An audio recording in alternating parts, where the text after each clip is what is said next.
Am I the a-hole for not allowing my parents back into my life after they treated me horribly as a child?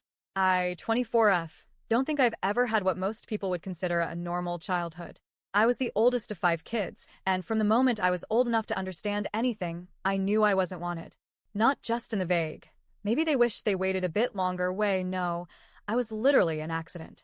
My parents told me I was conceived in a strip club in Brooklyn while they were high. That was their favorite joke, actually. They'd laugh about it like it was some kind of hilarious origin story. But it wasn't funny to me. It was just proof that I had never been part of a plan, never part of their dreams. I didn't grow up with love. I grew up with indifference and neglect. I wasn't abused in the way that leaves bruises on your skin. I was abused in the way that leaves scars on your soul. My parents were too busy with my younger siblings, the ones they wanted, the ones they planned, to even acknowledge me unless they were insulting me or assigning blame. My dad used to say things like, "Suck it up. Get used to it," whenever I cried or asked for help. Why? Because, in his words, you weren't even supposed to be here anyway. They poured attention, praise, and resources into my siblings, encouraging them to chase dreams, go to school, pursue careers. But me? They said I was too dumb for college, that I'd be lucky if anyone ever loved me. My mom once told me, straight to my face, "I hope our bloodline doesn't go through you." That one still rings in my ears on bad days. I spent my childhood being the built-in babysitter, the extra set of hands, the emotional punching bag. There was no affection, no birthdays that felt special, no warm hugs or bedtime stories.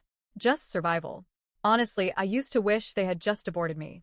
At least that way, I wouldn't have had to live through years of being told, directly and indirectly, that I was a mistake.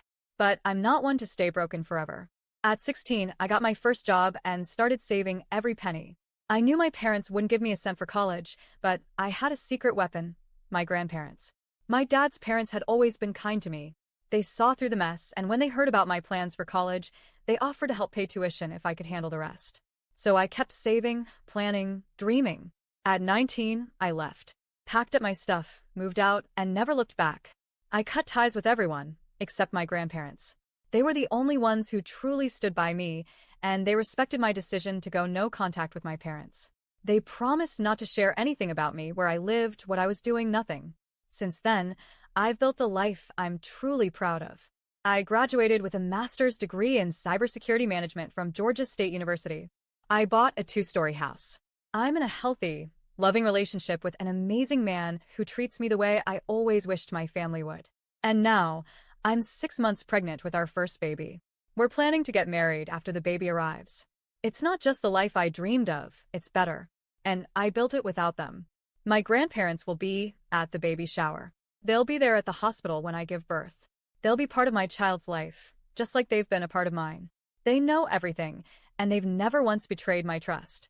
But unfortunately, I still live in the same city as my parents. And sometimes the past catches up with you in the produce aisle. A few days ago, I went to the grocery store, just a regular day, running errands. I was near the vegetables when I suddenly spotted my mom standing a few feet away. My stomach dropped. I immediately turned away and tried to keep my distance, but she turned around and saw me. She rushed over like she was excited, like we hadn't gone years without speaking. She said my name, smiled, and started asking why I never call or visit. I stared straight ahead, pretending she wasn't even there. But then she looked down and noticed my baby bump. "Oh my God," she gasped, and without asking, she reached out and put her hand on my belly. I snapped. I slapped her hand away and said, "Don't put your ***king hands on me." Her smile faded, but she still had the audacity to say, "I can't wait to meet the baby. You should come over more often." I looked her dead in the eyes and said, "Not in a million years would I come back to hell." She flinched, then snapped, "Stop being rude." Like I was the one being unreasonable. I didn't even reply. I just walked out of the store. Didn't buy anything. Didn't look back. I went home and ordered groceries online. I couldn't stomach the idea of running into her again.